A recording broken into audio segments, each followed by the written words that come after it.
Ladies and gentlemen, boys and girls, my own presidential library. Now, for those of you who know me in real life, and I assume that's like, what, two of you? Because, it's YouTube. You guys don't really know me in real life. Or do you? I don't know.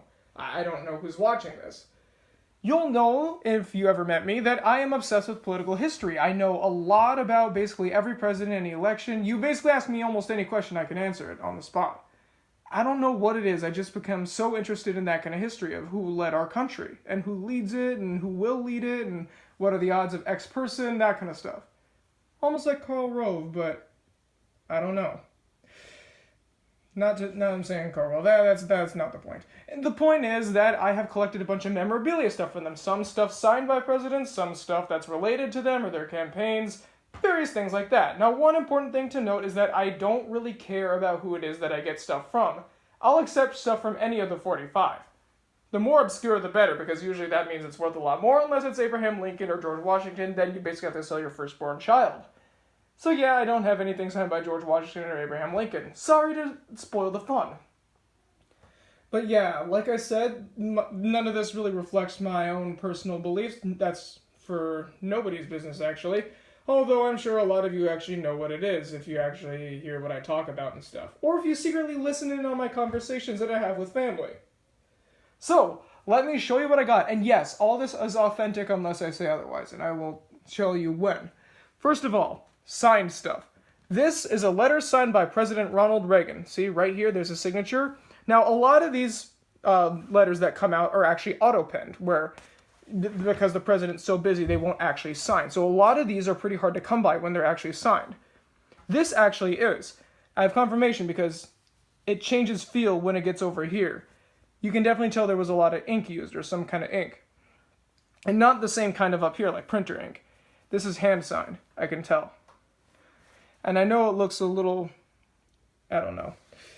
But yeah, this is a letter saying thank you for working for the military, basically coming to William S. Richardson. I don't know why you would get rid of this. It seems like this would be a pretty important thing.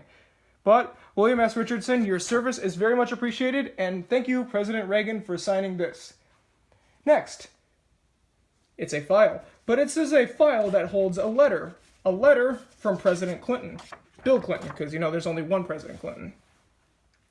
Signed May 12th, 1993, so that means he was recently inaugurated a few months ago, to Mr. Barry Bid from Livingston, New Jersey. This right here, same thing, not auto-penned, you can feel right here. Well, you can't feel because there's no feel through YouTube, not yet. Work on it, Google. So he basically says, Dear Barry, I've learned that a portion of the mail that comes to me, blah, blah, blah, blah, blah, blah, blah, blah, but it is hand-signed by him. Trust me, I got it verified and everything. Also, for some reason when I bought it, came with a Wikipedia printout of Bill Clinton. I don't know why I would need this, but okay. But hey, it's appreciated, and I'm very happy to have the letter. Next, Gerald Ford. A signed picture of President Gerald Ford. Now, those political junkies, or those who just know one thing about one president, would know that Gerald Ford is the only person to never been elected president or vice president. Well, not only person, but the only president to be elected. Because I haven't been elected either. Not yet. But what happened was in 1972, when Richard Nixon won his landslide election against South Dakota Senator Democrat George McGovern, Spiro Agnew was his vice president. But Spiro Agnew had to resign a little bit earlier before Nixon because of some bribery scandal that happened when he was the governor of Maryland.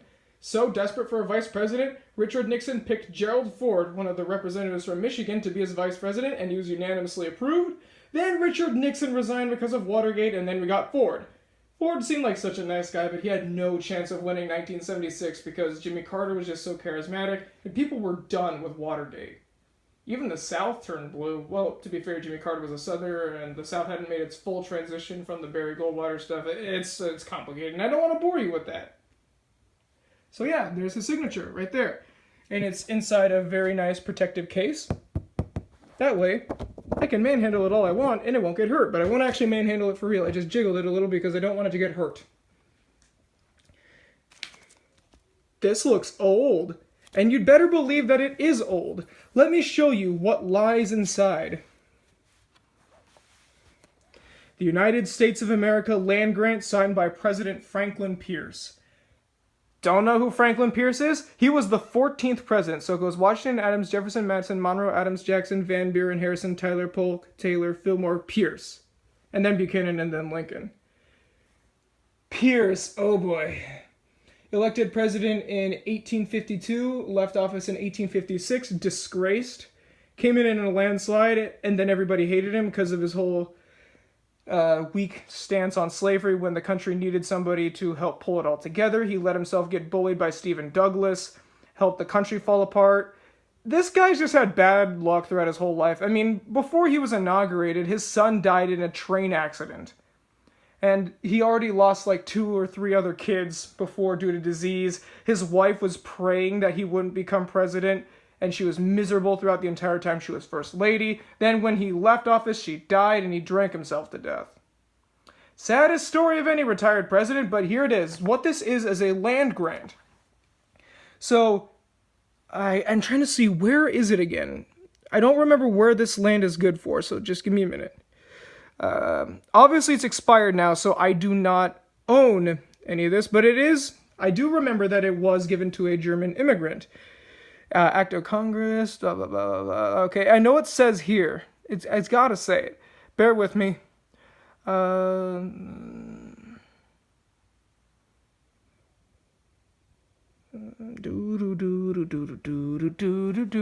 I read over this, I'm going to talk more about Franklin Pierce. Franklin Pierce was loved by everybody at the time of his announcement that he would run.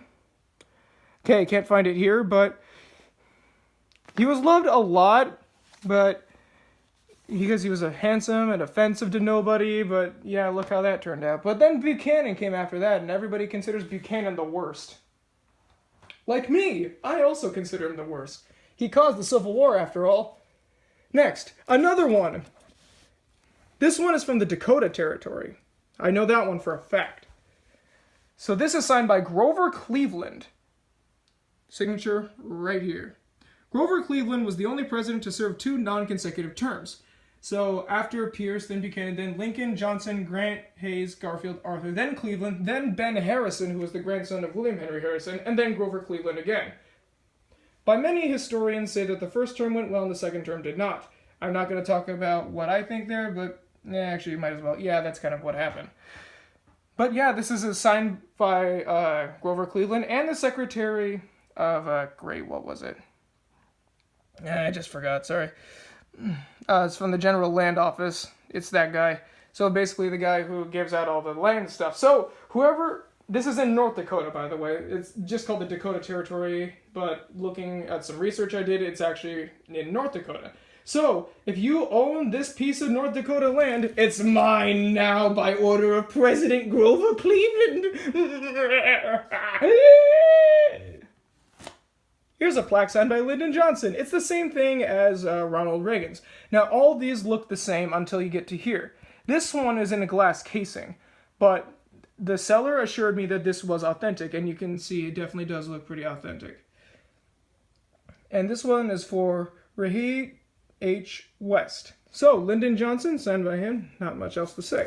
I don't really need to explain who he was, because a lot of people know who he is. It's a book! Signed by Jimmy Carter and written by Jimmy Carter. No, where did it go? Is it invisible ink? Oh no, did I get gypped? There it is! I don't know why he decided to sign it so deep in, but okay. Signed by President Jimmy Carter after he was president. That's very important to say. Most of these were signed, actually, all but 2 of these, this one and the next one, were signed when they were president. This one was signed after. Good old Jimmy Carter. So yeah, I have Ford, Carter, and Reagan, all those guys in a row. I just need H.W. Bush, then I can have a row of 5. Controversy alert. Sorry, like I said, I'm not going to say anything on what I believe here, but I did get this signed before he was president. Now, I didn't do it, but the seller got it, signed in a speech in a rally in Ohio, and actually gave me a video of it getting signed. So this was it, and it's official. The signature does look a little different than what it normally does, but he was actually towards the end of the line and one of the last people to get it signed, as shown in the video he sent me. And no, I'm not going to show you that. That's an invasion of his privacy. So yeah, signed by our current president, and boy was that hard to get. Now, here we come with affiliated stuff. This is where we get to some stuff that people were not president. Some people that came close. But this guy actually was president. Calvin Coolidge. This is a patch that dates back to the late 40s, early 50s. We couldn't get it specifically verified, but they said that that's the era it came from. You can tell, given the fading and all that stuff. Calvin Coolidge, the guy who got credit for the Roaring Twenties and the guy who Planet Dolan grossly misrepresented in their Laziest People video, but hey, they don't know anything about American culture, so what? Who cares? Calvin Coolidge. There he is, Silent Cal. It's a patch, not signed by him. Life magazine, a big one. Probably the newest in my collection. This one is in memory of JFK, so this is right after he got assassinated. November 29th, 1963. It was only 25 cents. Wow. President John F. Kennedy, 1917 to 1963. We'll never know what happened with his death, man. I mean, there's so many theories, but any one of them could be real. Sad. It's really sad. I haven't opened this up yet. I want to keep it in this protective case right here. So, there could be some interesting stuff inside, but we'll never know. Also, there's a Newport cigarette ad on the back. I don't know. It's a different time. Now, this is the one, for at least the affiliated stuff, that didn't come from a president himself. Ross Perot. I've made so many references to Ross Perot on this channel. I'm sure you guys know who he is now. This is obviously, as you can see from the little planet here, is in the Michigan part. This came from a Ross Perot rally in Michigan where he was handing out stuff. Well, not handing it out in exchange for money. Perot for president 1992. And no, I'm never going to drink out of that. Are you kidding? This thing was hard enough to get. I don't want to soil it with my beverages. Now, here comes the most abundant part. Pins! And lots of them! Starting with another Bill Clinton. Clinton Gore. This one is from the 1992 one because the 1996 ones will have a little 96 down here. So this is the Clinton Gore one, and it's huge. This is the biggest one I've got, easily. Look at that, it's huge. And this came from North Dakota, actually, as I found out. And that's weird because he didn't get really much support there. I think Perot almost beat him out in that state. Now I go from the biggest one to the tiniest one I have. Can you read it? Landon Knox. And then there's a little sunflower thing there because, you know, sun's gonna shine on America and stuff and whatnot. Alf Landon, the governor of Kansas, was one of the most unsuccessful candidates ever. You see, you know how we all heard of Franklin Roosevelt and whether we like him or not, he was very impactful and very well loved at the time. And Herbert Hoover basically was plagued with the reputation of the Great Depression. So, any Republican that would have to come after that to be FDR, the popular guy, for an unpopular party, would certainly have to be very inspiring. But Alf Landon was that nominee in 1936, and he was awful. He didn't campaign, at all. He was very dry. He was very boring.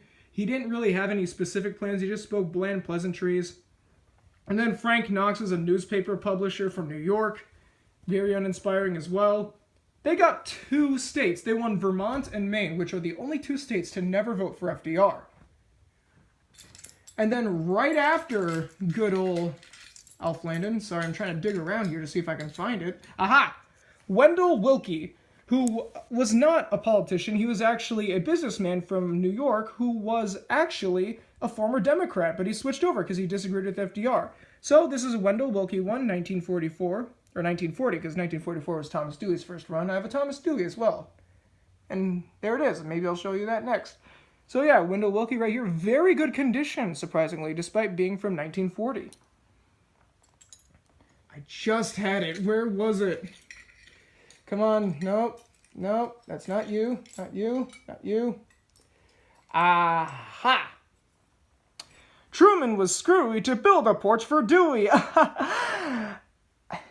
I don't know what that means either. But this is for Thomas Dewey, as I've looked up, because when I first found it, I didn't know who it was for. And I already had a Truman one, spoiler alert, so I wanted to make sure this was Thomas Dewey. It was. Also, very good condition here. Pins are a little difficult, though, because let me show you the Clinton Gore one, for an example. Political pins these days will have something like this, where you can wear it like that. These, not so much. You'd slide them into your clothes. It'd be a little difficult. Or if you don't wear clothes, then you could slide it into your skin and it would never come out. Ever. Truman Barkley. So Truman, as we all know, was the president right after FDR. Everyone hated him at the time until he did a bunch of campaign promises and started really shaping up his game, and people started to like him after he called out the Republicans for their hypocrisy.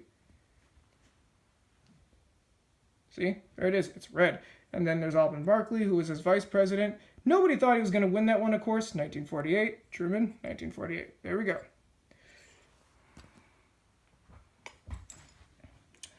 All right. This is another unsuccessful candidate. Walter Mondale and Geraldine Ferraro. Again, your party is damaged with the bad reputation of a failed administration, and then there's a really popular guy in the opposing party. What are you going to do? Nominate a guy who was the vice president for the failed administration. But hey, at least there's Ferraro on the ticket. Mondale seemed like such a sweet guy, but he had no chance. I'm sorry. There it is. This one's in a little faded condition, but it still looks pretty good. The faded doesn't really come out on the camera, but if you saw it in real life, the blue is significantly more faded than it turns out to be here. Humphrey and Muskie. So Lyndon Johnson, when he was elected in 1964 against Barry Goldwater, Hubert Humphrey, a senator from Minnesota, was his vice president, and then Edmund Muskie, a senator from the very Republican at the time, Maine, were running in 1968 against Richard Nixon, and then his vice president Spiro Agnew, who I told you about earlier, and George Wallace, who I'm going to show you next, and I'll tell you a little bit about him. Now, there's a big chip right here, or at least it looks like a chip, but no, it's actually... Let's see if this will focus. You can see my horribly disgusting fingers, but you can't see what's on the side. I don't know. It's just some little sign there, and it looks like a chip, and that's why it was marked down, because they thought it was a paint rub, that they didn't really look at it. But if they looked over here and then saw the actual paint rubs and chips, yeah. Funny enough, the ones from 1940 are in better condition. George Wallace! Oh boy. So this dude was the governor of Alabama. He's the guy who stood in front of the school and prevented those African Americans from getting in. And he ran under the American Independent Party with Curtis LeMay, a general from Michigan and the former chief of staff of the military. They weren't really popular because they were seen as a bit too racist and pro-nuclear war. But there it is, Wallace for president. Now, why do I have this one? Remember, I just collect any of them. I just want to have one from each candidate, basically. Gotta catch 'em all. And like Pokemon, I'm never going to complete this collection, ever. So, Matt actually gave me this. Matt's my roommate, for those of you who don't know, because he and his fiancée now were walking through the antique mall over in Tucson, and then they found this, and they thought, hey, he likes a lot of president stuff and political stuff, and they got it for me, and then he was a little embarrassed to find out who George Wallace was, but I still love it. Although, the pin is a little bent out of shape, and the back's a little rusty, but hey, I'm surprised he even found one of these at all, because a lot of people threw their Wallace stuff away when it was over. Speaking of Johnson earlier, Lyndon Johnson, this one looks brand new, and that's because it is. This was actually the oldest one I've got that's got this little pin thing, but it's so tiny that it's hard to get back in. He said as he got it in one shot on camera, embarrassing himself and ruining his point. I got this at the Lyndon Johnson Library, and they were selling authentic ones there. That's pretty cool. They were also selling authentic John B. Anderson ones, even though he and Lyndon Johnson probably never even met. John Anderson was a Republican representative from Illinois who decided to run as an independent against Jimmy Carter and Ronald Reagan in 1980, with Patrick Lucy as his vice president. He got about like 5% of the vote, didn't really make an impact, had no chance, that kind of stuff. An extreme moderate guy, but with a really cool pin. I don't know, I'm just a sucker for red. That and blue are my two favorite colors, which is funny because those are the two colors of the political parties today. Which makes it really difficult, I don't know. Barry Goldwater, okay, I've talked enough about all those guys, and well, here we go, Barry Goldwater. He did not do well when he ran against Johnson in 1964. He won Mississippi, Alabama, Georgia, for the first time Republicans ever won Georgia, South Carolina, Louisiana, and his home state of Arizona by 0.5%. Yeah, he wasn't really liked because Johnson painted him as an extremist and he voted no on the whole civil rights thing, so a lot of people were scared. Yeah, he didn't really have much of a chance. And then when he was done, his seat was actually taken by John McCain, who also ran for president and didn't do very well. No, I don't have anything John McCain or Obama. Because that stuff is actually really expensive, despite the fact that McCain didn't win. Here's another Jimmy Carter thing. Leaders for a Change, Carter and Mondale from 1976. Now, the 1980 ones look basically exactly the same. they'll just have something different up here. Or they'll just be the Carter-Mondale thing, and you can't tell which one's which. But this one is from 1976, because Leaders for a Change. This one is pretty close in size to the Clinton-Gore one. It's the second biggest I've got, but still doesn't fully eclipse it yet. I say yet, as in I'm expecting these to grow. Gore, Lieberman, Al Gore, Defender of the Universe. Seniors for Gore, Lieberman, 2000. Oh boy, was that controversial. And it's senior as in old people, and not senior as in high school senior. I wasn't either when I got these, so yeah, that's very nice. Thanks for calling me an old person, whoever gave me this. It was me. I bought it with my own money. Then immediately after Al Gore came John Kerry. I think we all know a lot about John Kerry. There's a link to his website right here. I wonder if it's still up, actually, because I know the Bob Dole, Jack Kemp 1996 one's still up, so is the John Kerry one still up? Let me know. I actually kind of want to check that out. I might actually look at that when this is done. So these next two come from the same election. The two rivals. I like Ike even better. So this is 1956, Dwight Eisenhower with Richard Nixon running for a second term. Everyone liked Ike, and there's that little mark again. And again, because there's all these other little blemishes there, the people who sold me this thought this was also blemished, so they marked it down. And then his rival, Adlai and Estes. Really, it's Adlai Stevenson, the governor of Illinois, and Estes Kefauver, a senator from Tennessee.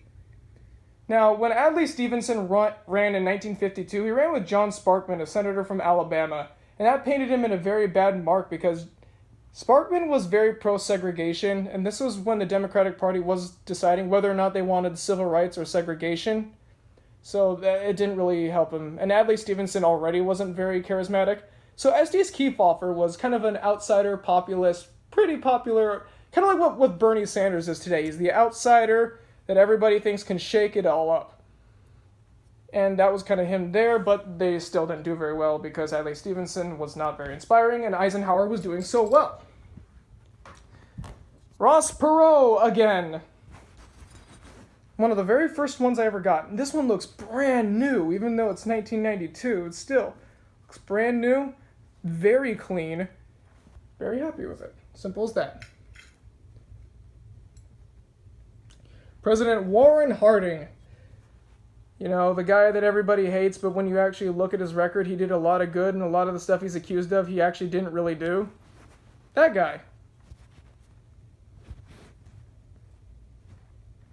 For those who can't read those numbers, it says 1912, which is weird, because this didn't come out in 1912, this came out in 1920. But it's an authentic, as you can see. Nixon! Richard Nixon! Nixon now. This is hard to define because I don't know which one this is, 1960 or 1968, because Nixon used the same things. Oh well, I'll just say it's 1960 so that it'll be worth a little more. These next two are from the same guy, Nelson Rockefeller. Rocky! He's done a lot, Rockefeller. He'll do more. This one kind of bothers me because they sold it to me with no pin in it. Thanks, guys. So Nelson Rockefeller was the governor of New York, and when he didn't get the presidential nomination, he became Gerald Ford's vice president, and he wasn't on the ticket in 1976 because he wanted to retire. Fair enough, though. We all retire at some point. And then he picked Bob Dole, the senator from Kansas, the guy who ran against Clinton in 1986. Fun fact, election in 1976 is the one where all four major candidates lost a major election. Gerald Ford lost 1976, Jimmy Carter lost 1980, Walter Mondale lost 1984, and Bob Dole lost 1996. Come on, Dole! He should have ran in 1988 against Dukakis or something and lost. I don't know if he would have won against Dukakis, actually. Probably would have been closer than when Bush ran. Anyways, these next three are reproductions. This is the first pin I ever got from my favorite teacher I've ever had, who knew that I just adored presidents and stuff. So this is William Howard Taft from the 1912 election, as it says. The one where he only won Vermont and Utah because Theodore Roosevelt came in and spoiled the election for him. This was made in 1970, though. Still, very good quality. Now, these next two are very clearly repros. George W. Bush and John F. Kennedy. As you can see around here, these came from the George W. Bush Presidential Library. Obviously, this one came from there for obvious reasons. But why Kennedy? Why did they sell the Kennedy ones at the W Library?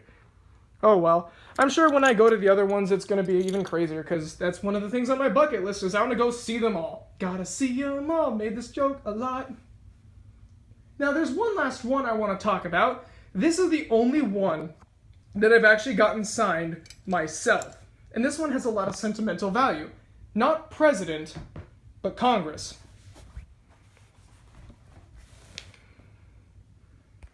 Debbie Lesko, endorsed by Governor Jan Brewer. I worked on Debbie Lesko's campaign, as some of you may know. I even appeared on TV. I'll send some screenshots to you guys in the description if you want. You know, like post a link or something.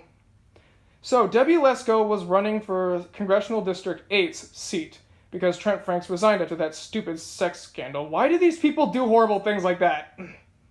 So, Debbie Lesko versus Haral Tiparini. I hope I'm pronouncing that right, because even though I worked on the campaign, nobody could ever pronounce Tiparini, I don't know, her last name, so we just called her Haral Tiparini, even though nobody really knew how to pronounce that name.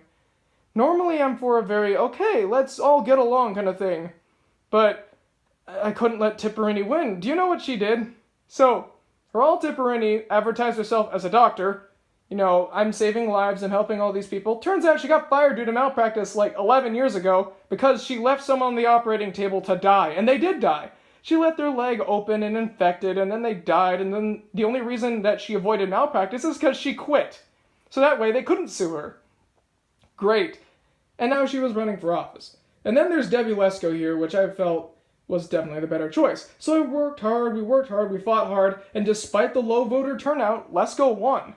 Don't listen to the news sites. They're telling you, oh, there's a huge swing. Well, actually, as someone who's seen the raw numbers and where they came from, because, you know, I worked right on the team, it was very low turnout. Let me tell you that. So, right there, Debbie Lesko, thank you. She was thanking me for all the hard work I did. I actually was the only one here who brought a sign, but you know what? I came prepared! Okay, folks, this is my presidential museum, my own personal one, plus congressional stuff here. Thanks for watching, and good night, everybody.